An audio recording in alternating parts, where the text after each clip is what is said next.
اتل عليهم نبأ إبراهيم إذ قال لأبيه وقومه ما تعبدون قالوا نعبد أصناما فنظل لها عاكفين قال هل يسمعونكم إذ تدعون أو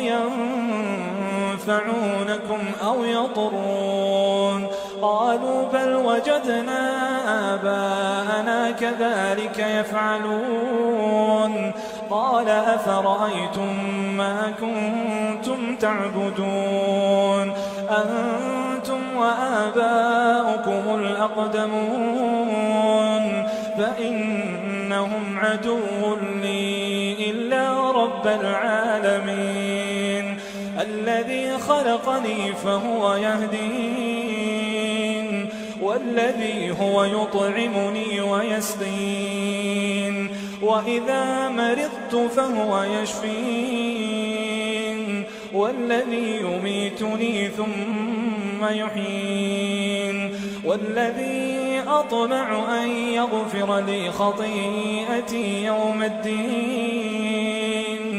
رب هب لي حكما وألحقني بالصالحين واجعل لي لسان صدق في الآخرين واجعل لي من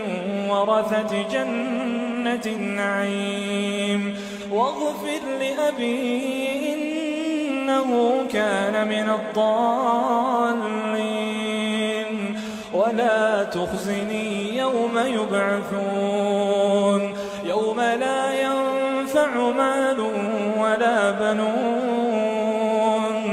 إلا من أتى الله بقلب سليم وأزلفت الجنة للمتقين وبرزت الجحيم للغاوين وقيل لهم أين ما كنتم تعبدون من دون الله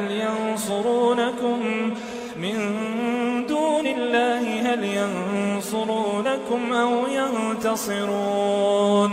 فكبكبوا فيها هم والغاوون وجنود إبليس أجمعون قالوا وهم فيها يختصمون تالله إن كنا لفي ضلال مبين إذ نسويكم برب العالمين وما أضلنا إلا المجرمون فما لنا من شافعين ولا صديق حميم فلو أن لنا كرة فنكون من المؤمنين إن في ذلك لآية وما كان أكثرهم مؤمنين وإن ربك لهو العزيز الرحيم.